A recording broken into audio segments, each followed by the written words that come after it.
रक्तदान, अंगदान व देहदान का महत्व है, इस पर हम बात करेंगे। और इसी विषय पे हमने सेमिनार रखी है 16 मार्च 2025 को, जो संस्था का 15वां विशाल रक्तदान शिविर होगा, उसमें ये सब्जेक्ट ही रखा है। और इस पे मैं एक पीपीटी आपको दिखाना चाह रहा हूँ। और ये कार्यक्रम जो होगा, ये होगा सामुदायिक केंद्र प्रतापनगर का है, सेक्टर 11 का, उसमें होगा। काफ़ी बड़ा सामुदायिक केंद्र है। वहाँ जाने के रास्ते गूगल पे तो लिंक डल ही जाता है, गूगल से तो आप आ ही सकते हो, गूगल पे सर्च भी कर सकते हो, सामुदायिक केंद्र सेक्टर 11 प्रतापनगर, अजय मार्ग पे है। हल्दी घाटी गेट से घुसते हैं तो पहले चौराहे से आप राइट हैंड पे घूम जाए, आगे अजय मार्ग भी आ जाएगा। कुंभा मार्ग से अंदर घुसते हैं टोंक रोड से, तो भी आप अजय मार्ग पे घूमेंगे राइट हैंड पे तो आ जाएगा। इधर नारायणा हॉस्पिटल की तरफ से भी आ सकते हैं। तीनों चारों रास्ते हैं वहाँ पहुँचने के। प्रातः 9:30 बजे से 2 बजे तक का ये कार्यक्रम रहेगा। ब्लड डोनेशन, 15वां ब्लड डोनेशन भी चलता रहेगा साथ में इस पे सब्जेक्ट पे सेमिनार भी चलेगी। तो आपके ज्ञान के लिए ये पीपीटी, वहाँ समय नहीं मिले तो मैं पहले दिखा रहा हूँ आपको। ये रक्तदान, अंगदान, देहदान, इन तीनों के बारे में अलग अलग बताऊंगा मैं। तो सबसे पहले मैं रक्तदान की बात करूंगा।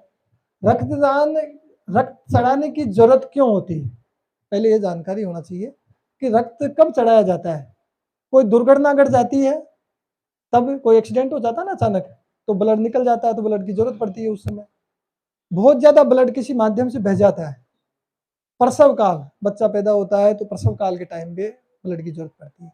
और कोई ऑपरेशन होता है तो ऑपरेशन में बहुत ब्लड निकलता है, तो उस समय ब्लड की जरूरत पड़ती है। और कुछ रोग हैं, थैलेसीमिया, ल्यूकीमिया, हीमोफीलिया, ये कुछ रोग हैं, इनमें इंसान के अंदर ब्लड कम हो जाता है तो उसको चढ़ाते हैं बीच बीच में ब्लड। तो ये रक्तदान की जरूरत है जी। रक्तदान की आवश्यकता क्यों है? इसलिए आवश्यकता है कि ये जीवनदायी रक्त जो है, ये एक ही उपाय है इसको इकट्ठा करने का, वो है रक्तदान। कोई ऐसी आज तक दुनिया में, पूरे वर्ल्ड में बड़े बड़े वैज्ञानिक इस पे रिसर्च कर रहे हैं, कोई अभी तक फैक्ट्री नहीं लगी कि साहब कृत्रिम रूप से रक्त बना ले चढ़ा दे। वो तो इंसान की बॉडी से ही निकलेगा और दूसरे के चढ़ेगा। इसलिए रक्तदान जरूरी है। हो सकता है आने वाले टाइम पे इतना कोई रिसर्च हो जाए और कोई ऐसा भी बन जाए, लेकिन अभी तक तो पूरे वर्ल्ड में कहीं भी नहीं है कि आपके कोई बाहर ब्लड बन जाए, इंसान के शरीर में चढ़ जाए, वो दूसरे के शरीर का ब्लड ही दूसरे के चढ़ेगा। इसलिए रक्तदान की बहुत बड़ी जरूरत है। रक्तदान को लेकर भ्रम है कुछ, वो भ्रम आपके क्लियर करता हूँ। देखो, कमजोरी आती है, काफी लोग कहते हैं रक्तदान से कमजोरी आती, नहीं आती। चक्कर आते हैं, ये दोनों चीज बेबुनियाद है। कुछ मामलों में हो जाता है, कभी कभी 200-400-500 में एक के कभी कभी हो जाता है, जो भी साइकोलॉजिकल को थोड़ा सा उस वजह से हो जाता है। कुछ मामलों में हो जाता है जिससे गलत धारणा बनी हुई है। अमेरिकन रेड क्रॉस सोसाइटी के अनुसार हाई बीपी के मरीज, कहते हैं ना बीपी वाला नहीं दे सकता, हाई बीपी के मरीज भी कर सकते हैं रक्तदान, लेकिन वह लेते नहीं है। ये कर सकते हैं, लेकिन वहां पे बीपी भी सारा वो सारी चीज देखते हैं, चेक करके लेते हैं ताकि कोई दिक्कत नहीं हो जी। रक्त कौन दे सकता है? जिसकी आयु 18 से 65 वर्ष के बीच हो। अभी अशोक जी बोल रहे थे कि साहब मैं तो 62 का हो गया, मैं तो दे नहीं सकता। 65 तक के दे सकते हैं। हाँ, तो 65 तक के दे सकते हैं जिनका वजन 48 किलो से अधिक हो और क्षय रोग है। नहीं, वो मना करे, वो उनका मामला है। मैं बताऊं, हमारे निरंकारी मिशन में मैं जाता हूं तो वहां पे जब रक्तदान करने की लाइन आती है ना, तो बूढ़े बूढ़े भी जाके खड़े हो जाए, मैं भी देना चाहता हूँ। अब डॉक्टर मना करे तो फिर अलग बात है, लेकिन जज्बा है, मतलब उनका सेवा का भाव है कि मैं भी ब्लड दूं और मेरे ब्लड से किसी की जान बचे। तो आप जज्बा तो आपको दिखाना, वो नहीं लेते तो वो तो चेक करके लेंगे, ऐसी तो बात है, आपका अपना जज्बा होता है। तो ये 48 किलो वजन हो कम से कम। वो कह रहे थे शुभम पारिक, कहाँ गए, कि मेरे अंदर कितना आप में वजन 49, 1 किलो ज्यादा है कोई बात नहीं तो वो कह रहे थे मेरा वजन कम है, मेरा नहीं लेंगे। क्षय रोग, रति रोग, पीलिया, मलेरिया, मधुमेह, एड्स आदि बीमारियों से पीड़ित नहीं हो। क्षय रोग समझ गए ना, टीबी, ये सारी जो बीमारियां हैं, यदि वो बीमारियां उसके नहीं होनी चाहिए। पिछले 3 माह से रक्तदान नहीं किया हो, पहले किया हो साहब, मत 1 महीने पहले दिया तो उनका नहीं होगा। 3 महीने तो हो जाने चाहिए पहले दिए हुए, 3 महीने बाद दोबारा ले लेते हैं। और रक्तदाता ने शराब और नशीली दवाई नहीं ली, शराब नहीं पी और कोई नशीली दवाई नहीं ली जी। अब कितना रक्त लिया जाता है, तो लोग पूछते हैं यार कितना ले लेते हैं, वहां निकाल लेते हैं, ज्यादा नहीं निकाल लेंगे, ऐसा भी काफी लोग बोलते हैं। तो एक बार में कुल रक्त का हमारे ब्लड जो शरीर में है उसका 15वां भाग लेते हैं, और 350 मिलीलीटर यानी 1.5 पाव रक्त लिया जाता है। तो सबसे उतना ही लेते हैं, थैलियां फिक्स होती है।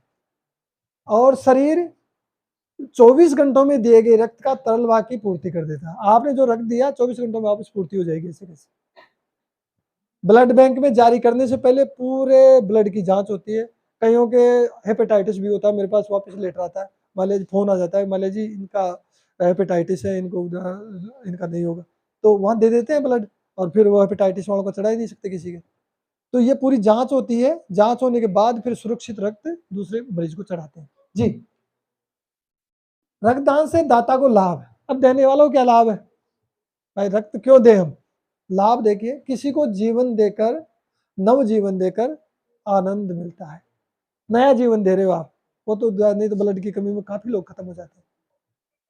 उसका न तो मूल्य आंका जा सकता है और न ही उसे शब्दों में व्यक्त किया जा सकता है। रक्त में कोलेस्ट्रॉल की अधिकता रक्त प्रवाह में बाधा डालती है, ये सबसे बड़ी दिक्कत है आज के टाइम में। आप चेक करवा के देख लीजिए, ज्यादातर लोगों के कोलेस्ट्रॉल की मात्रा ज्यादा आएगी। तो कोलेस्ट्रॉल की जो अधिक हो जाता है ब्लड में, तो वो ब्लड सप्लाई में दिक्कत करता है। रक्तदान वाला के बाद रक्त पतला हो जाता है और रक्त बनाने की प्रक्रिया बढ़ जाती है।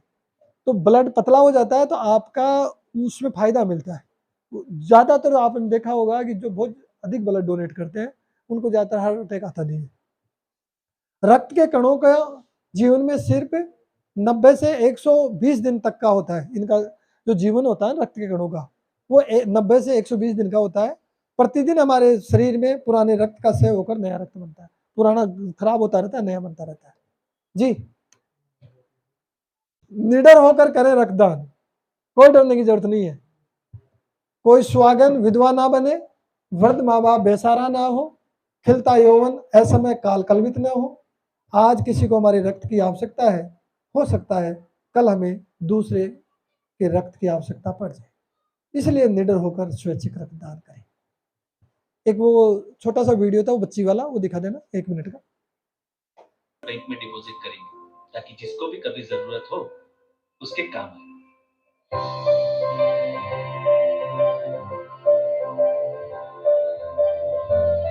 ब्लड डोनेट करना हमारी नैतिक जिम्मेदारियों में से एक है। इंडिया में हर साल 1 करोड़ 20 लाख यूनिट से भी ज्यादा ब्लड की जरूरत होती है। ब्लड डोनेट करें और किसी की जिंदगी बचाएं। बहुत ज़्यादा इसकी ब्लड डोनेशन की ज़रूरत होती है। मेरे पास एसएमएस में बीच में फ़ोन आते हैं जब रक्त कम पड़ जाता है कि मान लीजिए कैंप लगाओ। अब साल में एक ही लगा पाते हैं, व्यवस्थाएं भी होती है, बहुत सारी दिक्कतें के साथ हम साल से एक से ज़्यादा नहीं कर सकते। तो ये बहुत बड़ी ज़रूरत है, और इस सब में आप यूथ को तो पूरा ध्यान रखना ही चाहिए। मैं खुद आपकी जानकारी के लिए बता दूं, 32 बार ब्लड डोनेट कर चुका, हर साल करता हूँ। पहले तो साल में 2 बार करता था, अब मैं साल में अपने ही कैंप में करता हूँ। तो पिछले साल किया था, फिर अब इस कैंप में करूँगा, तो अब 33वां हो जाएगा। और मेरे पास टीम में ऐसे ऐसे लोग हैं तो 102 बार, एक अमर सिंह जी नायक है, उन्होंने 102 बार कर चुके हो, गंगा नगर हनुमानगढ़ के। अच्छा, उन्होंने एक चीज कही है कि साहब मैं इस कैंप का, बीच में बात चल गई तो याद आ गई मेरे को, वो इस कैंप के लिए वहां से साइकिल से आना चाहते हैं प्रचार करते हुए कैंप का, हनुमानगढ़ से। तो 10-12 दिन पहले कि साहब मैं आपकी संस्था का कोई एक प्रतिनिधि भेजो या आप आओ, मेरे को यहाँ हरी झंडी दो, और फिर यहाँ से मैं साइकिल से ही वहाँ आऊँगा।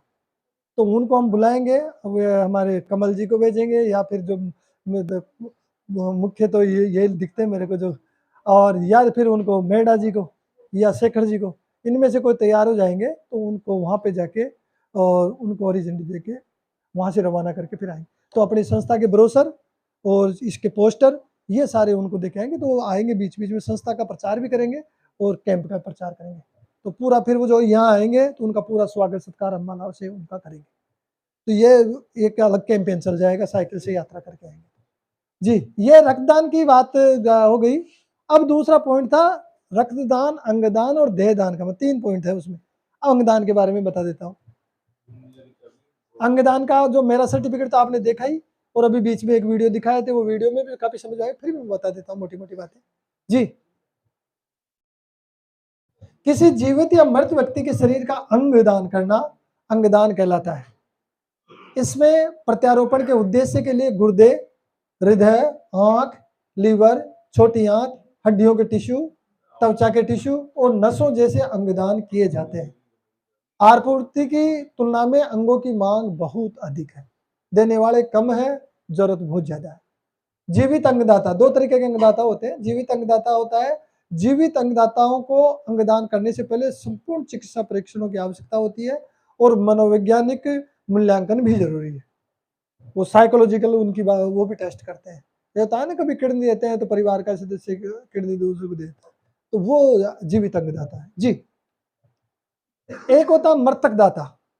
मृतक दाता के मामले में सत्यापित किया जाता है कि दाता मर चुका है या नहीं। ये न्यूरोलॉजिस्ट द्वारा सत्यापित किया जाता है। मृत्यु के बाद शरीर को यांत्रिक वेंटिलेटर पर रखा जाता है, जो अभी वीडियो में दिखाया था, फिर वहां से अंग निकालते हैं। मांग एवं आपूर्ति के बारे में बता देता हूं आपको। भारत में किडनी की वार्षिक मांग 2 लाख है, लेकिन 6000 ही किडनी प्राप्त होती है। आप देख लो कितने लोग मरते हैं। दिल की वार्षिक मांग 50,000 है, जबकि 15 ही उपलब्ध हो पाते हैं। और दाताओं की संख्या बढ़ाने के लिए लोगों में संवेदनशीलता जगाना बहुत आवश्यक है, और समर्पण संस्था यही काम कर रही है, लोगों को जागरूक करना और संवेदनशीलता बढ़ाना, ताकि अधिक से अधिक दाता बढ़े।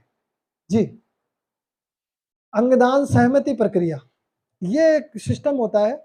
स्पष्ट सहमति होती है कि अनुमानित सहमति होती है। स्पष्ट सहमति में क्या होता है, इसमें दाता पंजीकरण के माध्यम से सीधी सहमति प्रदान करता है, आवश्यक औपचारिकताओं को पूरा करता है, जैसे मैंने उस पर करके और वो सर्टिफिकेट ले लिया। अनुमानित सहमति, इसमें अंगदाता या परिजनों की प्रत्यक्ष सहमति शामिल नहीं होती है। भारतीय कानून के अनुसार अंगों का दान कानूनी है, इसमें कोई वो नहीं है भाई आपने क्यों दिया।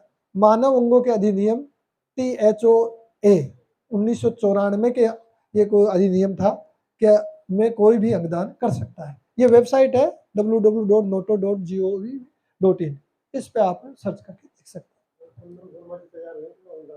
बिल्कुल कराओ सर। अच्छा, अंगदान दिवस, हाँ जी जी पहचान गए। विश्व अंगदान दिवस जो मनाते हैं वो 13 अगस्त का मनाते हैं। ये भी जनरल नॉलेज भी आप बच्चों के लिए, जनरल विश्व अंगदान दिवस 13 अगस्त का होता है। लोगों को अपने बहुमूल्य अंगदान करने के लिए प्रोत्साहित करने के लिए 13 अगस्त को विश्व अंगदान दिवस मनाया जाता है। हर साल अंगों की अनुपलब्धता के कारण लगभग 5 लाख लोग अंग प्रत्यारोपण की प्रतीक्षा कर रहे हैं। बहुत ज्यादा डिमांड है। प्रत्यारोपण की संख्या और अंग उपलब्ध होने की संख्या के बीच एक व्यापक अंतर है। राष्ट्रीय अंगदान दिवस वो 27 अगस्त का है, और विश्व अंगदान दिवस, ये भी थोड़ी जानकारी आप रखें कि राष्ट्रीय अंगदान दिवस तो 27 अगस्त का आएगा नेशनल लेवल का, और जो वर्ल्ड लेवल का है वो 13 अगस्त का है। भारत में पिछले 10 सालों से हर साल 27 अगस्त को राष्ट्रीय अंगदान दिवस मनाया जाता है। अंगदान दिवस का मुख्य उद्देश्य लोगों को जागरूक करना, डेड बॉडी द्वारा स्वास्थ्य सेवा और मानव जाति की में किए गए निस्वार्थ योगदान को पहचानना है। जी, देहदान, ये अंगदान का समझ गए, वीडियो से भी समझ लिया होगा, मोटी मोटी जानकारी आपको हो गई होगी अंगदान के मामले में। अब देहदान की बात है, देहदान के बारे में बता देता हूं आपको। देहदान का प्राकृतिक मृत्यु, प्रकृति के द्वारा हमारी डेथ हो जाती है। प्राकृतिक मृत्यु के बाद मृत शरीर होता है, जो डेड बॉडी होती है, चिकित्सा ज्ञान के लिए दान करना। ये बॉडी जो मेडिकल कॉलेज में बच्चे पढ़ रहे हैं, वो उनकी मेडिकल में चिकित्सा के लिए जो जानकारी है, इसकी इस जो हमारी डेड बॉडी है उससे उनकी ज्ञान बढ़ता है, तो उसको देहदान बोलते हैं। मतलब मेडिकल के लिए, बच्चों की पढ़ाई के लिए हम दान कर रहे हैं भाई, इससे आप नॉलेज बढ़ाओ। जी, क्यों जरूरी है अब ये भी देख लीजिए।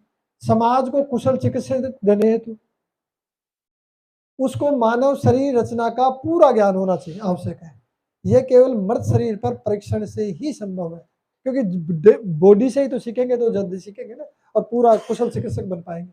वैसे आप नॉलेज कितना ज्ञान बढ़ दो, एक प्रैक्टिकल ज्ञान की अलग बात है। देहदान कौन कर सकता है? प्राकृतिक मृत्यु के बाद किसी भी धर्म जाति का वयस्क व्यक्ति द्वारा किया जा सकता है। देहदान का संकल्प 18 वर्ष के उपरांत कभी भी लिया जा सकता है। देहदान संकल्प पत्र के लिए आवश्यक दस्तावेज। अब संकल्प लेते हैं, अभी मेरे पास कॉल आया वहां से मैडम का कि मले जी 4 साल पहले आपके यहाँ फार्म भरी थी, मेरा कार्ड दो। वो कार्ड हमने 2-3 के होते हैं, वहाँ मेडिकल कॉलेज जाके कार्ड बनवाना, कुछ ज़्यादा लोग हों तो एक साथ कार्ड बनवा के लाए, तो वो कार्ड अभी बनवाए नहीं। अब इसमें कुछ और आ जाएंगे तो फिर कार्ड बनवाने की प्रक्रिया कर लेंगे। स्वयं का संकल्प पत्र बनना पड़ता है। एक संकल्पकर्ता की 2 फोटो लगती है, स्वयं की फोटो पहचान पत्र की छाया प्रति लगती है, आधार कार्ड की, निवास संबंधित प्रमाण पत्र लगते हैं, 2 गवाहों की सहमति होती है और गवाहों के फोटो, उनके फोटो पहचान पत्र और स्थायी निवास के प्रमाण पत्र छाया प्रति, उनकी फोटो स्टेट वो लगती है। प्राकृतिक मृत्यु के बाद देहदान में चिकित्सा महाविद्यालय से संपर्क करके क्यू फॉर्म भरकर देहदान किया जा सकता है। मृत्यु के उपरांत देहदान अधिकतम 15 घंटे के अंदर किया जा सकता है। यदि किसी कारणवश विलंब होता है तो मृत शरीर को बर्फ में रखें। एनजीओ जागृति संस्थान इस पे कार्य कर रहा है, जो कूलिंग चैम्बर है उनके पास, उसमें निःशुल्क देते हैं, उसमें आप रख सकते हो, उसके एनजीओ के नंबर भी है। तो ये देहदान यदि आप संकल्प नहीं भी लेते हैं और अंत समय में आपकी इच्छा होती है कि मेरा शरीर मेरे मरने के बाद भी किसी काम आए, तो आप उस समय देहदान का अपने परिजनों को कह सकते हैं। अब अभी भीमरोड साहब ने किया था दलित अधिकार केंद्र के, तो उनको मेडिकल कॉलेज में है ना, उन्होंने इतला की, बॉडी लेके गए, देहदान कर दिया। काफी लोग करते हैं, तो ये अंत समय भी आप अनाउंस कर सकते हैं। अभी नहीं कर पाए, अभी करने का तो मतलब है लोगों में जागरूकता फैलाना, एक इसके प्रति अवेयरनेस होना। जी, देहदान करते समय दस्तावेज क्या चाहिए? पंजीकृत चिकित्सक द्वारा जारी मृत्यु प्रमाण पत्र होना चाहिए। जिसका देहदान किया जा रहा है उसका व उसके निकटतम परिजनों का फोटो, फोटो पहचान पत्र, स्थायी निवास प्रमाण पत्र की छाया प्रति होनी चाहिए। कारण जिनकी वजह से देहदान स्वीकार नहीं होगा, ये चीजें होगी तो देहदान नहीं होगा। किसी के टीबी से मृत्यु हुई हो, HIV एड्स से कोई संक्रमित हो, हेपेटाइटिस बी और सी से संक्रमित हो, MLC केस होते हैं, पोस्टमार्टम के बाद मृत शरीर होता है, उनका देहदान नहीं होता। देह समर्पित करने का सुविधाजनक टाइम जो है वो है सुबह 8 बजे से 6:30 बजे तक, सूर्योदय के बाद और सूर्यास्त से पहले। जी, जयपुर में देहदान के लिए संपर्क सूत्र है स्वामी मानसिंह चिकित्सालय मेडिकल कॉलेज, एनाटॉमी विभाग है, उसके मोबाइल नंबर, ये वहाँ के डिपार्टमेंट के नंबर है, तो आप ये नंबर भी दे सकते हैं। मैं ये ग्रुप पे भी डाल दूंगा PPT, ताकि जैसे रामजी लाल जी ने कहा कि जब ग्रुप पे डाल देना, तो मैं ग्रुप पे डाल दूंगा, आप इसमें से नंबर भी नोट कर लें या इसको सेव कर लें ताकि आपकी जानकारी रहे। ये फॉर्म है, ये फॉर्म के प्रिंट में निकलवा लूंगा, ये फॉर्म और ये डिटेल इस देहदान संबंधित है। तो जो भी देहदान करना चाहे, अब की बात 10-15 हो जाए तो फिर उनके कार्ड भी बनवा के लाएं। तो आप में से जो भी देहदान करना चाहे कर सकते हैं, ताकि ये इसका देहदान का और नेत्रदान का तो कार्ड हम साथ ही दे देंगे, और देहदान का वहां से कार्ड बन के आएगा। तो ये सारी प्रक्रिया आप कर लें, ये पूरी करवा लोगे। फार्म मेरे से चाहिए तो आप पहले फार्म ले जाओ ताकि ये प्रक्रिया पूरी हो जाए और फिर इसको कंप्लीट करके जमा करा देंगे। नेत्रदान के बारे में भी थोड़ा सा बता देता हूँ। केवल आंखें दान करनी हो तो हमारी आंखें अमर हो सकती है। नेत्रदान से 2 जीवित नेत्रहीनों को दृष्टि मिल सकती है। यह केवल मृत्यु के बाद ही संभव है। यह किसी भी आयु, लिंग या रक्त ग्रुप का हो सकता है। जी, आपकी आंखें अमर हो सकती है। नेत्रदान करें, पुण्य कमाएं। नेत्रदान हेतु ये जानकारी, ये सारी जानकारी इसमें भी है, आप ये ले लेना मेरे से, क्योंकि मैं सारा पढ़ के सुनाऊंगा, उसमें लिखा हुआ है। जी, सही समय पर ही फैसला किसी की जिंदगी को रोशन कर सकता है। तो आपकी आंखें अमर हो सकती है, इसलिए इस पे भी आप ध्यान दें। नेत्रदान का संकल्प तो आप कर ही सकते हैं। जी, ये संकल्प पत्र है, ये फॉर्म है, तो इसमें कुछ चीजें लिखनी है, ये नीचे से फाड़ के आपको नेत्रदान संकल्प का कार्ड बना के साथ ही दे देंगे। तो ये काउंटर भी वहां लगेगा।